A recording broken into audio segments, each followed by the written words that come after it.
자, 이번 광고는 바디로직입니다. 네, 바디로직. 요즘 코로나로 사회적 거리 두기에 동참하시느라 운동하러 나가지 못하시는 분들이 많습니다. 외출이 어려우니 홈 트레이닝을 통해서 건강을 유지해야 합니다. 홈 트레이닝을 하실 때 바디로직을 착용하시면 바른 자세로 운동할 수 있게 되기 때문에 운동 효과가 더욱 큽니다. 바디로직을 입고 바른 자세로 더 건강하게 운동하시기 바랍니다. 또 이제 사무실에서 오랫동안 앉아 계신 분들, 이런 분들이 특히 입어야 돼요. 예, 면역력을 높이는데 또 적당한 운동이 최고 아니겠습니까? 그렇죠. 자, 이 운동이 좀 어렵다 싶으신 분들, 일단 이런 골반 뒤틀리는 일은 나가야 됩니다. 이거구나. 네. 자, 최근에 구매 후기 우리 황현희 씨가 좀 소개해 주세요. 네, 허리 디스크 수술하신 아빠에게도 효도 선물했습니다. 가격대가 있는지라 부모님께 상의만 먼저 선물을 해드렸는데 허리 디스크 수술하신 아빠가 입어보시고는 평상시에 허리에 힘이 안 들어갔는데 입고 난 다음부터는 걸을 때나 앉아있을 때 허리가 곧게 펴지고 몸에 힘이 덜 들어간다고 해서 좋아하십니다. 그래서 하의도 주문했는데요. 하의는 처음엔 답답해 하셨는데 그쵸, 남자는 좀 답답했어요. 답답해요. 예. 네. 근데 요즘은 바지 입기 전에 꼭 챙겨 입고 나가십니다. 진짜 바디로직은 사랑입니다. 그렇습니다. 제가 사실 목 디스크가 있거든요. 근데 이거 입으면 진짜 이게 허리가 좀 펴지겠네. 이 거의 뭐 마술이네 이거는. 예. 제가 어느 때인가는 정말 다리가 너무너무 아파요. 다리가. 왜 그런가 했는데 어느 날 갑자기 우리 아내분께서 골반을 딱 눌렀는데 그 골반을 눌렀는데 우와! 다리 피로가 싹 사라지는 거예요. 결국 문제는 골반이었다. 골반이 틀어졌고. 바보야, 문제는 골반이야. 네, 그렇습니다. 이 노래도 있어요. 골반 잡자, 골반 잡자, 바디로직. 애청자군요, 애청자. 김용민 브리핑에서 항상 나왔던 그 노래가 있어요. 예. 근데 항상 듣다 보면 내가 바디로직 뭔데? 근데 골반 얘기 나오니까 그 노래구나. 바지로직이라니. 바디로직. 바디로직. 예. 아니 나는 아까 그냥 바디로직. 보고 저건 줄 알았어요. 보정속옷. 처음에 보정속옷 그 기능도 기능도 하고 있나요? 있어요. 그래요? 그러나 그것만으로 만족하시면 안 됩니다. 이 여성을 위해서 또 탱크탑도 있어요. 네, 이건 또 이제 남녀 누구나 다 쓸 수 있는 하의 이 바디로직도 있고요. 자, 골반의 인체 역학적 특성을 이용해서 체형을 개선하는 건 이거네요. 골반은 이거야.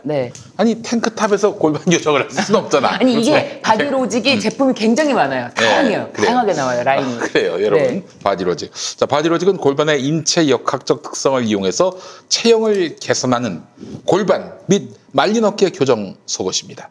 일반적인 보정 속옷은 단순히 군살을 압박해서 몸매를 보정하지만 바디로직은 특허 기술인 토크 밴드의 회전력을 이용해서 비틀린 몸을 바로잡습니다.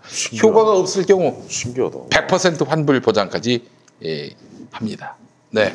본사가 이제 아프리카에 있다는 점이 좀 문제긴 합니다. 아프리카로 전화를 하셔야 돼요. 글로 보내야 되나요? 아니 농담이고. 근데 진짜 안양이 안양. 네, 안양 쪽이야. 031-345-4550, 031-345-4550으로 문의를 하시거나 김용민닷컴에서 바디로직을 만나보시기 바라겠습니다. 이게 광고를 오랫동안 한 제품은 이유가 있는 것 같아요. 이게 효과도 없고 계속 뭐 예를 들면 환불 요청이 오면은 광고 오래 할 수 없잖아요. 그러니까 제가 알잖아요, 이 노래. 골반 잡자, 골반 잡자, 바디로직. 직업이 뭐예요? 네, 김용민 TV 애청자입니다. 그렇습니까? 예. 근데 이거 되게 신기하지 않아요?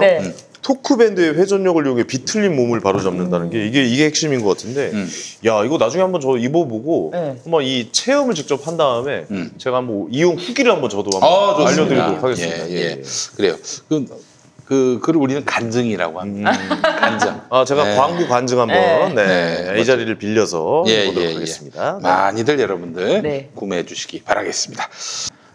더불어시민당 당선인 이제 뭐 더불어민주당이 됐어요. 어제도 할머니가 인터뷰하셨죠? 그랬죠. 이제 이 사건은 뭐 안성 쉼터 논란부터 시작을 해서 그 정의연의 회계 처리에 대한 그런 이제 문제가 이슈가 돼서 발생을 했는데 뭐 단적으로 안성 쉼터를 뭐 4억 원대 시세가 있는 것을 뭐 7억 5천에 사서 뭐 4억에 팔았으니까 3억은 돌려받아서 윤미향 당선인이 집 사는 데 쓴 거 아니냐부터 시작해서 그런 의혹들만 계속 많죠. 증폭이 네. 되고 있는 것 같아요. 네. 그런데 저는 이제 순수하게 변호사의 입장에서 말씀을 드리면 그런 식으로 의혹만 가지고는 이 윤미향 당선자에게 횡령죄나 배임죄가 성립한다고 말하는 거는 조금 너무한 거라고 생각이 들어요. 그러니까 업무상 횡령죄나 배임죄가 성립하기 위해서는 그 형법상 요건이 불법 영득의사라는 게 있어야지 이제 재산 범죄가 성립을 하는 건데 불법 영득의사라고 하는 거는 남의 돈을 내 돈처럼 마음대로 써야지 이게 횡령죄가 성립을 하는 거예요. 그러니까 예를 들면은 만약에 그 회계상 정의원에 비는 어떤 항목이 있다. 그러면 네.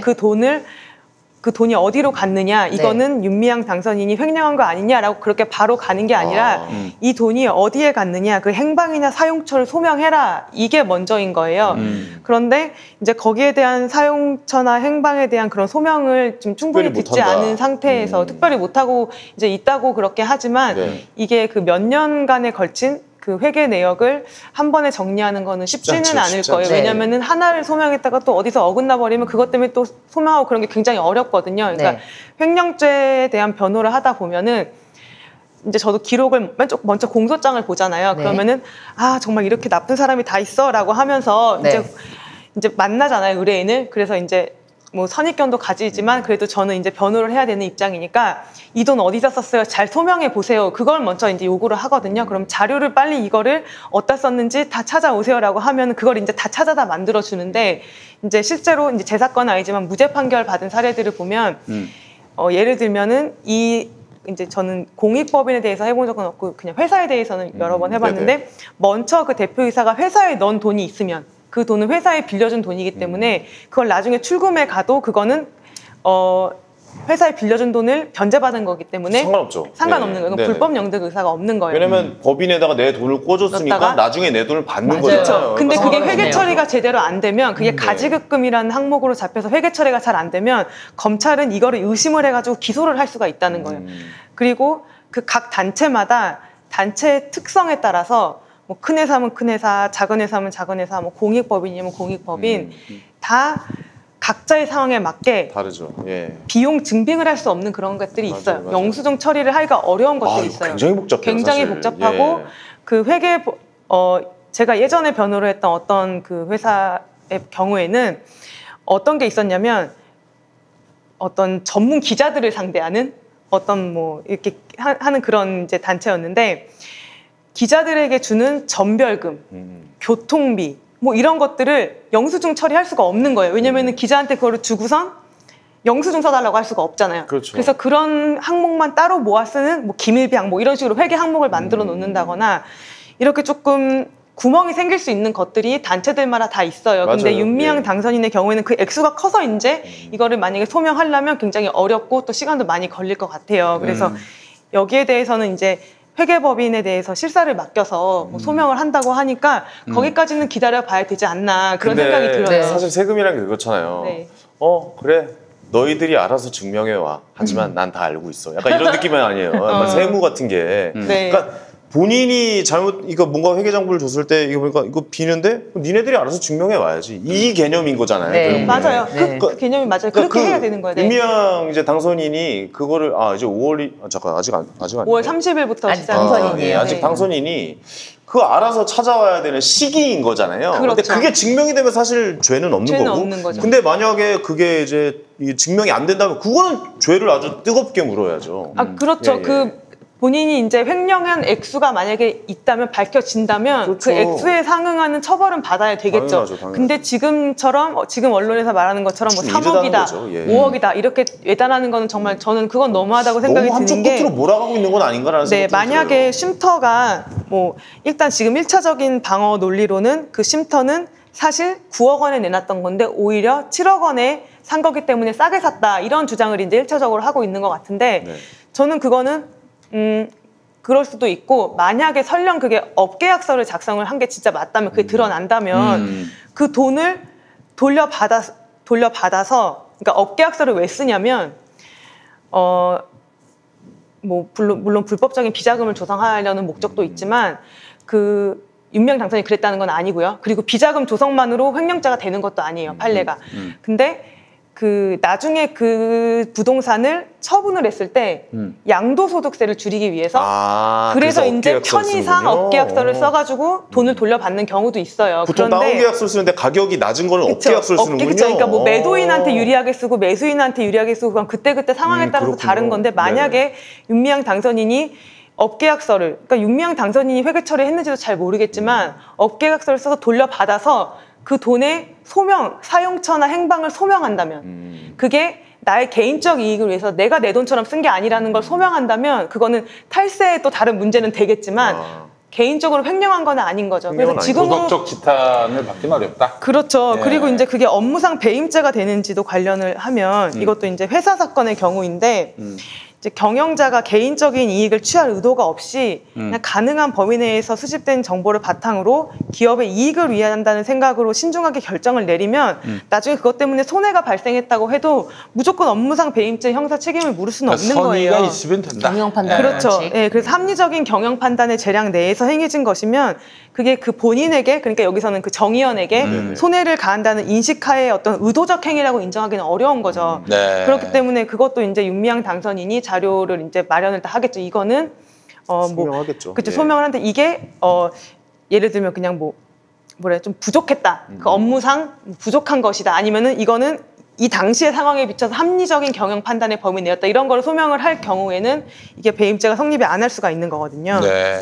저는 어제 이용사 할머니 인터뷰를 보고 네. 또 전화가 왔어요. 오늘 다른 기자님들한테 어떠셨어요? 전화가 왔는데 예. 이걸로 인해 어제 이용사 할머니의 인터뷰를 근거로 어떤 수사에 박차를 가한다라는 말이 맞습니까? 네. 이런 얘기가 나온 거예요. 근데 검찰이? 네, 검찰이 수사에 박차를 가한다는 뉴스가 있던데 이 말이 과연 성립하느냐. 그러니까요. 근데 어제 이용사 할머니 인터뷰 내용은 어떤 수사에 박차를 가할 만한 어떤 수사의 단서를 제공한 진술은 내용은 하나도 없었거든요. 뭐 영수증을 하나 흔들었다든지 그런 게 예. 없었거든요. 예. 그래서 뭐 증거를 제시하는 그런 게 아니라 없었어요. 감정에 약간 호소한 네. 일들이 그래서 많았죠. 참 예, 예. 이용사 할머니의 어떤 여러 가지 이제 말씀을 들으면서 느꼈던 거는 윤미향 당선인에게 저는 그런 느낌이 들더라고요. 처음에 이제 갔을 때 국회의원 된다고 하는 거를 알았을 때 처음에는 그런가 했는데 나중에는 나가지 말라라고 한 번 말렸어요. 그랬는데 그때 당시에는 너무 긴박하게 돌아갔잖아요. 비례대표가. 서울에서 비례대표가 너무 긴박하게 돌아가니까 다시 내려가서 할머니를 설득할 시간이 좀 부족했던 것 같아요. 그래서 그때 못 만났어. 근데 감정이 할머니가 상하셨겠죠. 완전히 감정이 상하신 거예요. 상하신 거죠. 예. 완전 너무 지금 감정이 상하실 대로 상하셔가지고 어떤 이제 정말 이성적인 이야기 말씀보다는 그냥 할머니 얘기니까 우리가 거기다 뭐라고 말할 수는 없다. 이런 느낌. 어르신들도 어르신들이 한번 감정 상하시면 네. 사실 그거 만회하기 네. 굉장히 힘들거든요. 예, 예. 다만 이 얘기를 할머니 얘기를 일본에서 극우들이 이용할까봐 그게 너무 걱정이 되더라고요. 그리고 지금까지 열심히 운동을 해왔던 이 정의원을 되게 답답하던데 저는 개인적으로 보는데 정신대가 위안부냐 뭐 이런 얘기를 하시고 정대협은 정신대나 챙기지 왜 우리 위안부를 뭐 그러고 내가 왜 위안부고 내가 왜 성노예냐 왜 그런 말을 쓰냐라고 하시는데 하여튼간 그러면서 나는 이용당했다라고 말씀을 하시는데 마음이 그 무엇보다 안타깝다라는 생각이 들고 그 윤미향 당선인이 할머니의 마음을 풀어줄 수 없다면 지금 할머니에 대한 마음을 안 풀어주실 것 같아요. 네, 안 풀어주실 것 풀어주실 같아요. 것 같아요. 이 마음이 법으로 해결될 수는 없겠다 하는 생각이 들더라고요. 아니 근데 저는 정확하게 말씀드리고 싶은 게 그게 회계장부에 먼저 그 금액이 빈다. 그러면 그거에 대한 처벌을 받으면 돼요. 저는 회계장부에 예, 예. 금액이 비는 것만으로 죄가 되는 건 아니고 그게 설령 그 다른 데 돈으로 비자금을 조성했다고 해도 예, 예. 하더라도 그것만으로 횡령죄가 되는 게 아니고 그 돈을 개인적으로 쓴 게 입증이 그러니까 돼야 이게 횡령죄가 되는 거예요. 개인적인 재산을 축적시킨다거나 그렇죠. 개인적인 부동산을 사는데 이용했다거나 네. 이러면 분명히 처벌이 되는 그거는 처벌이 거잖아요. 돼. 그 사리사욕에 기초했다 그러면은 네. 30년 동안 또 우리 국민들이 관심을 가져왔고 네. 또 뜻을 모아왔던 일들에 대한 배반 아닙니까? 그렇죠. 뭐 무슨 그거는 처벌을 용서가 안 떠나서 돼요. 예, 예. 국회의원직 나눠야죠. 그렇죠. 그건 네. 기본이죠. 예, 예. 근데 그것까지 과연 사실로 드러난다면 정말 우리는 너무나 큰 충격을 받게 되겠죠. 저는요. 네. 이것과 관련한 입장이 있습니다. 예, 네. 궁금합니다. 5개월쯤 지난 다음에 판단하겠다. 네, 맞아요. 진짜. 아무리 뭐 5개월 떠들든 지난 다음에. 말든 네. 난 그냥 침묵하고 5개월 후에 판단하겠습니다. 저도 그렇게 아니 보내드립니다. 뭐 지금 뭐 드러난 게 있다고 왜 이렇게 난리법석이야. 근데 이제 언론에서 난리 나는 게 또 뭐냐면 또 여성부에서 지원을 얼마를 해줬다 이런 게 기사가 나니까 또 젠더 이슈로 또 불이 붙고 있는 거야. 이게 어이가 없는 거예요, 사실. 이런 식으로 몰아가면은. 저는 안타까운 게 그래도 윤미향 당선인이 30년 동안 해온 일이 있잖아요. 그리고 그 위안부 피해자 인권 운동의 가치 이게 있는데 이거는 분명히 지켜져야 된다고 생각이 들고 이게 좀 세계적인 인권 운동이 이제 되었는데 그게 막 여기 해외도 많이 다니고 뭐 이렇게 막 다양하게 활동을 하다 보면 회계적으로는 빌 수 있는 구멍들은 저는 있었을 거라는 건 전 충분히 생각이 들어요. 왜냐면은 제가 그런 게 나오면은 제가 그걸 변호하는 사람이니까요. 그게 어느 정도 납득할 수 있는 사용처나 그런 행방에 대해서만 소명이 되면 이제 그거는 이제 횡령죄라고 볼 수는 없는 거고요. 그거는 다만 이제 이걸 계기로 시민단체 회계에 대해서도 조금 더 신경을 쓰자, 좀 네네. 공정하게 뭐 공개를 하자 이런 것들이 될 수는 그런 논의의 대상이 될 수는 있겠지만 아직 이 돈들이 어떻게 흘러갔는지 얼마가 어떻게 됐는지에 대해서 객관적으로 나온 건 아직 아무것도 없거든요. 드러나야죠. 예. 그 전에 그냥 의혹만 부풀리는 거는 조금 좀 그건 무리인 것 같습니다. 분명 말이 맞아요. 자꾸 5개월 뒤에 지금 언론이 예단하게끔 자꾸 국민들을 호도하고 맞아요. 있습니다. 네, 그게 문제예요. 자, 국민 여러분 속지 마시고 뭐 얘네들이 얘기하는 게 다 거짓말이다 이게 아니라 예단하게끔 만드는 모든 시도로부터 탈피하세요. 그래야 언론들이 아무리 떠들어도 이게 그 민중의 국민들의 반향이 없다. 그러면은 판매 안 할 겁니다. 근데 이번에 더 먹혀가지고 다 이런 주장에 휘둘리고 뭐 그래서 벌써부터 판단하고 그러면요. 이거 먹히네. 이거 쓸만한데. 맞아. 다음에 제2, 제3, 제4의 윤미향을 만들어낼 겁니다. 문제는 이런 게 계속 먹혀요. 언론의 이런 프로파간다를 여러분 믿으시면 안 됩니다. 정말 이자들은 말이죠. 이젠 진실로부터 이탈한 정도가 아니라 진실에 대해서 관심이 없어요. 이 사람들은. 예. 의욕적인 할 수 있죠. 또 의욕적이가 잘못된 것은 아니지만 아니 이건 뭐 완전히 이제 말하자면은 여당을 공격하기 위한 맞아. 지금 뭐 전이 부대가 돼버렸어요. 이 언론들이 이 행동들에 대해서 왜 자꾸 우리가 거기에 호응해줘야 되는지 전 잘 모르겠습니다. 네, 맞습니다. 저 정확하다고 보여집니다. 진짜. 진짜 언론들은 진실에 관심이 없다. 그거 하나 기억해 주십시오. 진실에 관심이 없다. 네. 네. 그래요. 이제 관심은 이걸 자꾸 이용해 먹는 세력들, 우리 사회에 뭐 언론이고 정치고 할 것 없이 친일 세력들.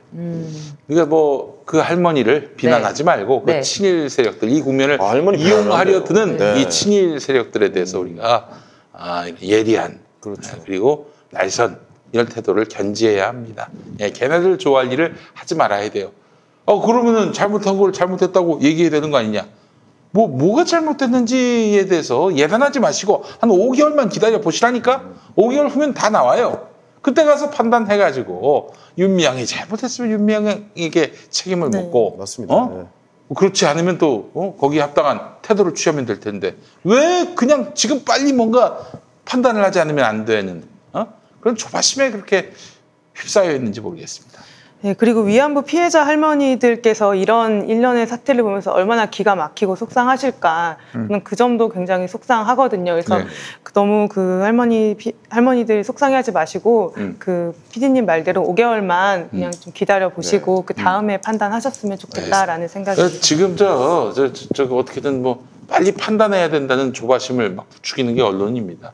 이런 언론에게 휘둘리지 마시고 침착하게 냉정하게 이 30년 동안 벌여왔던 운동에 성패가 걸려있는 문제 아닙니까? 왜 지금 뭐 언론들의 이런 아주 뭐랄까요 산발적인 그런 이런 주장과 이런 프로파간다에 자꾸 휘말리시는지 모르겠습니다. 맥락이 너무 없이 그냥 의혹만 너무 제기되고 있으니까 저도 이건 좀 아닌 것 같다는 생각이 듭니다. 네, 알겠습니다. 이 문제는 우리가 좀 계속 지켜보자고요. 네, 5개월 뒤에 한번 또 그 나온 내용에 대해서 한번 우리가 깔 때 또 시원하게 까잖아요, 우리가. 잘못했다. 그럼 저 시원하게 깔 겁니다. 진짜. 그럼요. 조국 때 그렇게 경험해놓고 말이야. 왜 자꾸 여기 휘말려? 어쨌든 자꾸 그러면 걔네들 좋아합니다. 좋아해요.